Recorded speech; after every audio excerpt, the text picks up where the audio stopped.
ಜೈ ವಾಸವಿ, ಜೈ ಜೈ ವಾಸವಿ. ಇದು ಕುಣಿಗಲ್ಲಿನ ದೇವಸ್ಥಾನದಲ್ಲಿ, ವಾಸವಿ ದೇವಸ್ಥಾನದಲ್ಲಿರುವ ಎಲ್ಲ ದೇವರುಗಳ ಉತ್ಸವ ವಿಗ್ರಹಗಳು. ಮಧ್ಯದಲ್ಲಿರುವುದು ಕನ್ಯಕಾ ಪರಮೇಶ್ವರಿ ಮತ್ತು ಗಿರಿಜಾ ಕಲ್ಯಾಣದ ಸಮಯದಲ್ಲಿ ಪೂಜೆ ಮಾಡುವ ಈಶ್ವರ ಪಾರ್ವತಿಯ ವಿಗ್ರಹಗಳು ಮತ್ತು ಶ್ರೀನಿವಾಸ ಕಲ್ಯಾಣದ ಶ್ರೀನಿವಾಸ ದೇವರ ಉತ್ಸವ ವಿಗ್ರಹ. ಪ್ರತಿ ವರ್ಷವೂ ಗಿರಿಜಾ ಕಲ್ಯಾಣ ಮತ್ತು ಶ್ರೀನಿವಾಸ ದೇವರ ಶ್ರೀನಿವಾಸ ಕಲ್ಯಾಣವನ್ನು ಮಾಡ್ತಾರೆ. ಗಿರಿಜಾ ಕಲ್ಯಾಣವನ್ನು ಆಷಾಢ ಮಾಸದಲ್ಲಿ ಮಾಡ್ತಾರೆ, ಶ್ರೀನಿವಾಸ ಕಲ್ಯಾಣವನ್ನು ಶ್ರಾವಣ ಮಾಸದಲ್ಲಿ ಮಾಡ್ತಾರೆ. ಅದಕ್ಕೋಸ್ಕರ ಎಲ್ಲ ದೇವರುಗಳ ಉತ್ಸವ ವಿಗ್ರಹಗಳನ್ನು ಇಲ್ಲಿ ಇಟ್ಟಿದ್ದಾರೆ. ಈಗ ಎಲ್ಲ ದೇವರುಗಳ ಪರಿಚಯ ಆಯ್ತಲ್ಲ, ಈಗ ಅಕ್ಷಯ ತೃತೀಯ ಪೂಜೆಯದ ವಿಶೇಷತೆಯನ್ನು ತಿಳಿದುಕೊಳ್ಳೋಣ. ಜೈ ವಾಸವಿ, ಜೈ ಜೈ ವಾಸವಿ. ವಾಸವಿ ಜಯಂತಿಯ ಪ್ರಯುಕ್ತ ಅಕ್ಷಯ ತೃತೀಯ ದಿನ ಪೂಜೆಯ ಕಾರ್ಯಕ್ರಮಗಳು. ಆ ದಿನ ಅಕ್ಷಯ ತೃತೀಯ ದಿನ ನಮ್ಮ ಮನೆಯಲ್ಲಿ, ಅಂದರೆ ನಮ್ಮ ತಂದೆ ತಾಯಿಯವರು 35-40 ವರ್ಷಗಳಿಂದ ನಡೆಸಿಕೊಂಡು ಬಂದಿರತಕ್ಕಂತಹ ಅಕ್ಷಯ ತೃತೀಯ ದಿನ ಪೂಜೆಯನ್ನು ಅವರು ನಡೆಸುತ್ತಾರೆ. ಕುಣಿಗಲ್ನಲ್ಲಿ 12 ದಿನಗಳ ಕಾಲ ಪೂಜೆಯು ಒಬ್ಬೊಬ್ಬರ ಮನೆಯವರು ಒಂದೊಂದು ದಿವಸ ಪೂಜೆಯನ್ನು ಇಟ್ಕೊಂಡಿರ್ತಾರೆ. 12 ದಿನಗಳ ಕಾಲವು ಪ್ರತಿದಿನವೂ ಒಂದು ಸಾರಿ ಮಧ್ಯಾಹ್ನ ಇಟ್ಕೊಳ್ತಾರೆ, ಒಬ್ಬೊಬ್ಬರು ರಾತ್ರಿ ಹೊತ್ತು ಇಟ್ಕೊಳ್ತಾರೆ. ಬಫೆ ಇರುತ್ತೆ. ಹಾಗೆಯೇ ವಾಸವಿ ಜಯಂತಿ ದಿನ ಕೊನೆಯ ದಿನ ಬೆಳಗ್ಗೆ ಉಪಹಾರ, ಮಧ್ಯಾಹ್ನ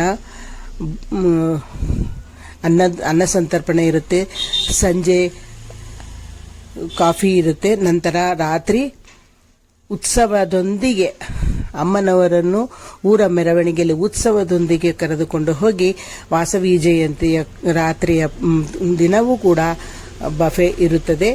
ಅದು ತುಂಬ ಚೆನ್ನಾಗಿ ವಿಜೃಂಭಣೆಯಿಂದ ಮಾಡ್ತಾರೆ. ಹಾಗೆಯೇ ಇದು ನಮ್ಮ ಉತ್ಸವ ವಿಗ್ರಹಗಳು.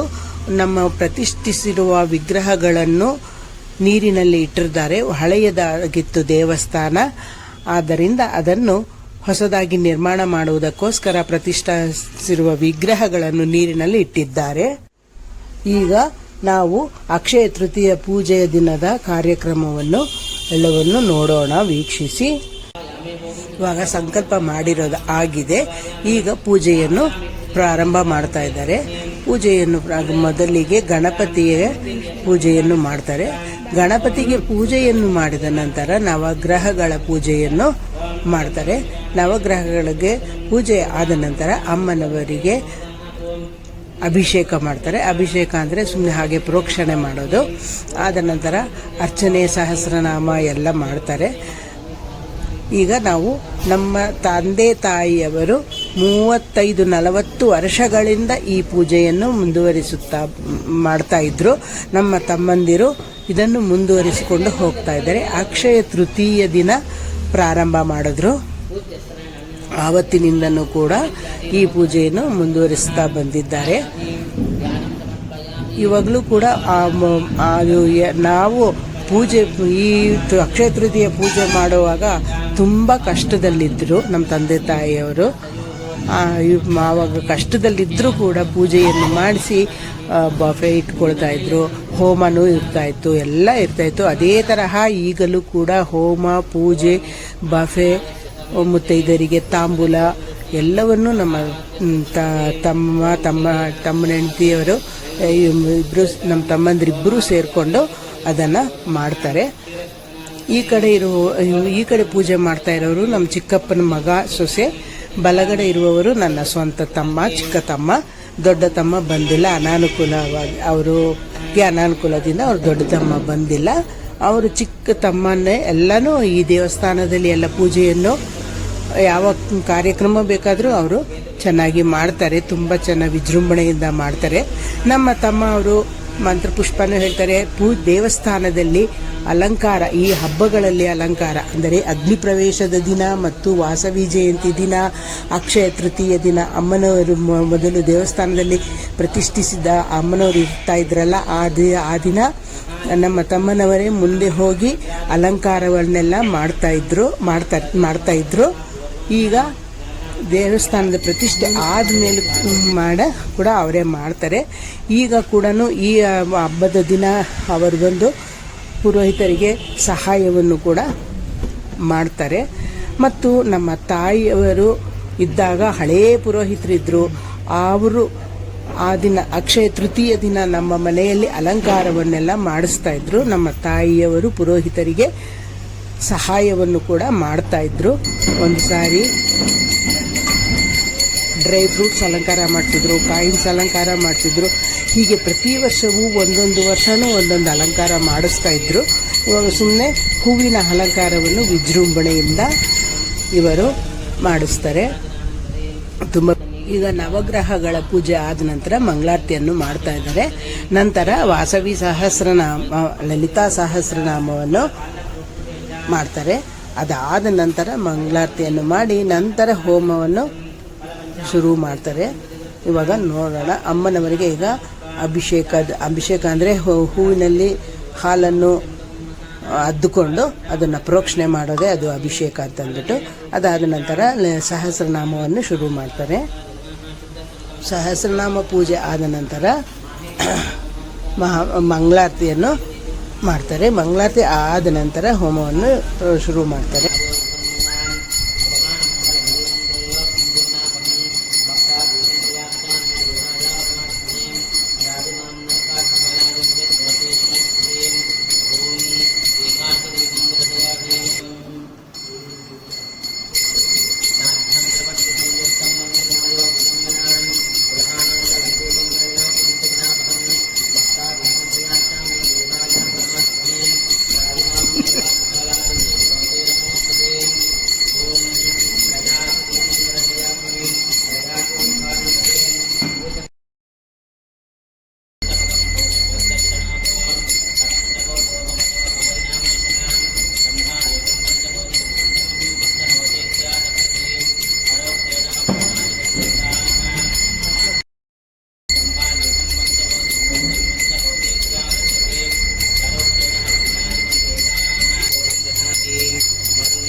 ಈಗ ಹೋಮವನ್ನು ಶುರು ಮಾಡ್ತಾರೆ. ಹೋಮ ಕುಂಡಕ್ಕೆ ಅರಿಶಿನ ಕುಂಕುಮವನ್ನು ಬಡಿಸಿ ನಂತರ ಮಂಗಳಾರತಿಯನ್ನು ಅದಕ್ಕೆ ಮಾಡಿ ದೀಪ ಪ್ರಜ್ವಲಿಸುತ್ತಾರೆ. ದೀಪವನ್ನು ಹೋಮಕುಂಡದಲ್ಲಿ ಪ್ರಜ್ವಲಿಸೋದಕ್ಕೆ ಮಾಡ್ತಾರೆ. ಆರತಿಯನ್ನು ಮಾಡ್ತಾರೆ.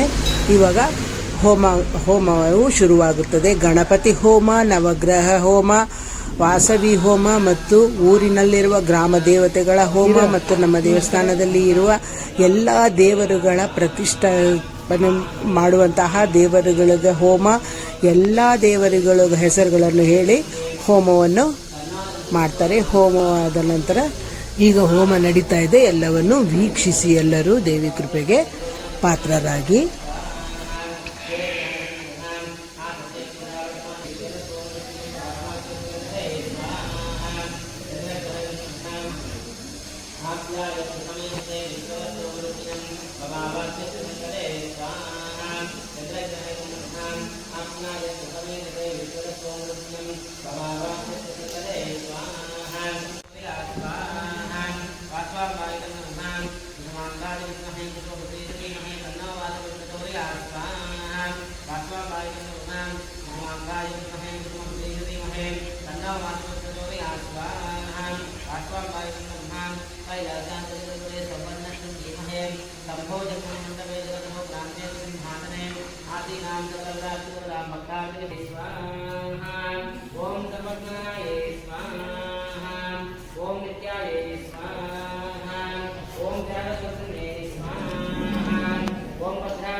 ಈಗ ಹೋಮ ಎಲ್ಲ ಮುಕ್ತಾಯ ಆಗ್ತಾ ಬಂತು. ಇದಾದ ನಂತರ ಪೂರ್ಣಾಹುತಿಯನ್ನು ನೋಡೋಣ. ಪೂರ್ಣಾಹುತಿಯನ್ನು ನೋಡಿ ಎಲ್ಲರೂ ದೇವಿಯ ಕೃಪೆಗೆ ಪಾತ್ರರಾಗಿ ಈಗ ಪೂರ್ಣಾಹುತಿ ಆಗ್ತಾ ಇದೆ. ಎಲ್ಲರೂ ವೀಕ್ಷಿಸಿ.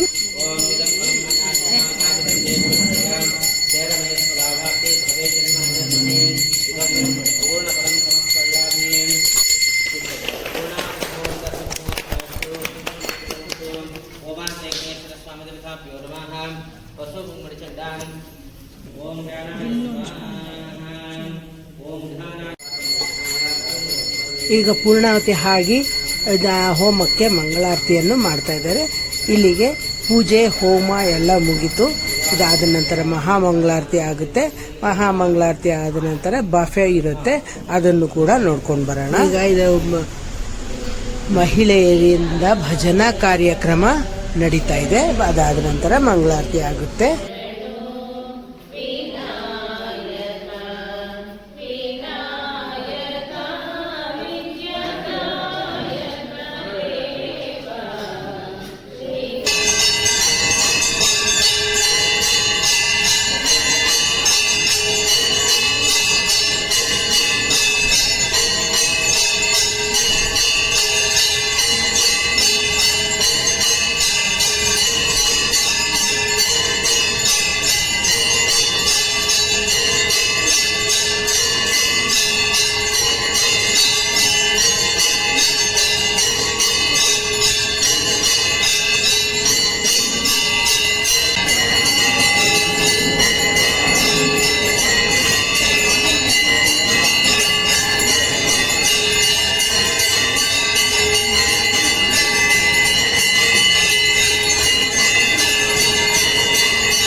ಹಾಕೋದು ಬಿಡು, ನಮ್ಮನೆ ಪ್ರಚಾರ ಆಗೋದು ಬಿಡುವ.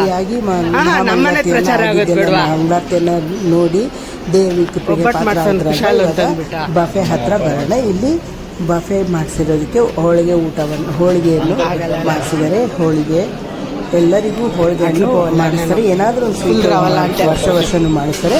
ಆದರೆ ಇವತ್ತು ಹೋಳಿಗೆ ಮಾಡಿಸಿದ್ದಾರೆ. ಬಜ್ಜಿ ಮತ್ತು ಪುಳಿಯೋಗರೆಯನ್ನು ಮಾಡಿಸಿದ್ದಾರೆ. ಅವ್ರಿಗೆ ಎಷ್ಟು ಬೇಕಾದರೂ ಅಷ್ಟು ಬಳಸ್ಕೋಬೋದು, ಆ ತರಹ ಮಾಡಿದ್ದೀವಿ. ಅದನ್ನೆಲ್ಲ ಬಡಿಸ್ಕೊಂಡಿದ್ದಾದಮೇಲೆ ಈ ಕಡೆ ಎಡಗಡೆಗೆ ಅನ್ನ ಸಾರು ಮಜ್ಜಿಗೆಯನ್ನು ಕೂಡ ಇಟ್ಕೊಂಡಿದ್ದಾರೆ. ಅದನ್ನು ಕೂಡ ನಾವು ಬಡಿಸ್ತೀವಿ. ಇದು ಪುಳಿಯೋಗರೆ ಒಬ್ಬಟ್ಟೆಲ್ಲ ತಿಂದಿದ್ದಾದ್ಮೇಲೆ ಅನ್ನ ಸಾರು ಮಜ್ಜಿಗೆ ಯಾರಿಗೆ ಬೇಕಾದರೂ ಅದನ್ನು ಬಡಿಸ್ಕೊಂಡು ತಿನ್ಬೋದು. ಇದನ್ನು ನೋಡಿ, ಇವಾಗ ಇಲ್ಲಿ ಎಡಗಡೆ ಕಾಣಿಸ್ತಾ ಇದೆಯಲ್ಲ, ಇಲ್ಲಿ ಆ ಅನ್ನ ಸಾರು ಮಜ್ಜಿಗೆನ ಇಟ್ಕೊಂಡಿದ್ದಾರೆ.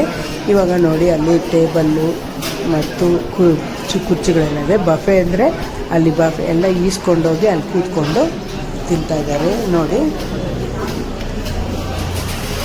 ಪ್ರತಿ ವರ್ಷವೂ ನಮ್ಮ ದೇವಸ್ಥಾನದಲ್ಲಿ ಅಕ್ಷಯ ತೃತೀಯ ದಿನ ಬಫೆಯನ್ನು ನಮ್ಮ ತಂದೆ ಕಾಲದಿಂದಲೂ ಮಾಡಿಸ್ತಾ ಬಂದಿದ್ದೀವಿ. ಈಗಲೂ ಸಹ ಅದೇ ರೀತಿ ಮಾಡಿಸ್ತಾ ಬಂದಿದ್ದೀವಿ. ಇವಾಗ ಅದು ಊಟ ಎಲ್ಲ ಬಫೆ ಎಲ್ಲ ಮುಗಿದ ಮೇಲೆ ಮುತ್ತೈದೆಯರಿಗೆ ಅರಿಶಿನ ಕುಂಕುಮ ಬಳೆ ಮತ್ತು ಬಾಳೆಹಣ್ಣಿನ ತಾಂಬೂಲವನ್ನು ಕೊಡ್ತಾರೆ. ಪ್ರತಿ ವರ್ಷವೂ ಕೊಡ್ತಾಯಿದ್ರು, ಈ ವರ್ಷ ಕೂಡ ಹಾಗೇನೆ ಕೊಡ್ತಾ ಇದ್ದಾರೆ. ಇಲ್ಲಿಗೆ ನಮ್ಮ ಅಕ್ಷಯ ತೃತೀಯದ ನಮ್ಮನೆಯ ಪೂಜೆ ಕಾರ್ಯಕ್ರಮ ಮುಗಿಯಿತು. Thank you.